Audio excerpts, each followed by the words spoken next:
মহাস্থানের মেলা শুরু হতে আর মাত্র এক সপ্তাহ বাকি, অর্থাৎ সামনে বৃহস্পতিবার। আর এই মেলা উপলক্ষে এখানে সাধু সন্ন্যাসীদের আগমন অলরেডি হয়ে গেছে। এখানে সাধু সন্ন্যাসীরা এই এক সপ্তাহ থাকার জন্য যে ঘর দুয়ারগুলো করেছে, এগুলো আসলে সাধু সন্ন্যাসীদের ঘর। তারা এখানে এই এক সপ্তাহে থাকবে।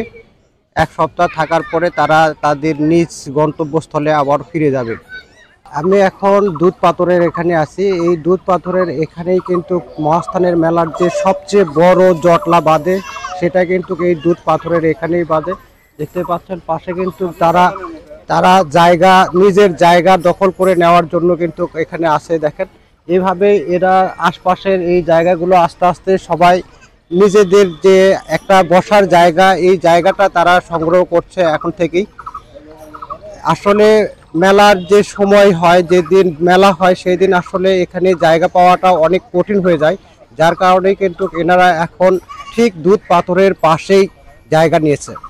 আমরা এখন দুধ পাথরের ঠিক পাশে আছি। দুধ পাথর থেকে দেখেন দূরে যে ঘরগুলো দেখা যাচ্ছে, অর্থাৎ খুপড়ি ঘরগুলো তৈরি করেছে।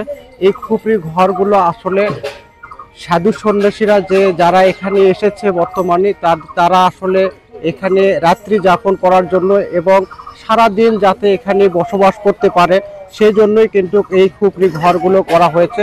এই খুপড়ি ঘরগুলো কিন্তু দিনের পর দিন বাড়তেই থাকবে, অর্থাৎ আমরা এই মেলার পূর্ব মুহূর্ত পর্যন্ত তারা আসতেই থাকবে এখানে, এবং এই ঘরগুলো আরো বেশি হতে থাকবে। মেলার দিনে এখানে যে ফাঁকা জায়গাগুলো দেখতে পাচ্ছেন, এই ফাঁকা জায়গাগুলো আর থাকবে না, সবই তারা বসে তারা আনন্দ উল্লাসের মধ্য দিয়ে একটা রাত পার করবে। আর এই একটা রাত পার করার জন্যই কিন্তু দেশের বিভিন্ন প্রান্ত থেকে সাধু সন্ন্যাসীরা এখানে আগমন ঘটে থাকে। দুধ পাথরের পাশে যে বিশাল আকারের বট গাছটা আছে, বিশাল আকারের বট গাছ, এই বট গাছের গোড়ায় কিন্তু বিশ্বের যে সাধু সন্ন্যাসীরা থাকে তারাই কিন্তু এখানে জায়গা পেয়ে থাকে।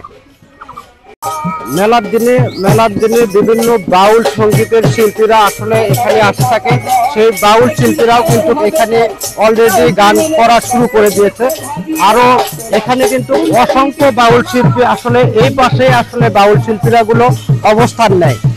আর যিনি এখানে বর্তমানে বাউল গান বলতেছে সে আসলে এখানে সারা বছরই থাকে, যার কারণে উনি আজকেই চলে আসছে। আর যারা আসবে তারা কিন্তু আসলে এই পাশেই জায়গা নিবে। মহাস্থানের মেলার আসলে বাউল গান এবং সাধু সন্ন্যাসীদের গাঁজা খাওয়ার জায়গার পরই কিন্তু বিশাল আকারের যে ফাঁকা জায়গা, এই জায়গাতেই কিন্তু কটকটির যে দোকান, মহাস্থানের বিখ্যাত যে কটকটি, এই কটকটির দোকানগুলো কিন্তু এই জায়গাতেই সবচেয়ে বেশি বসে থাকে। সাধু সন্ন্যাসীদের গাজার আন্ডা মাজারের পাশে, আর মাজারের পাশে যে মানুষগুলো শুয়ে আছে তারা কিন্তু অনেক দূর থেকে আসছে এখানে মেলা উপলক্ষে এরা এসেছে। ধন্যবাদ।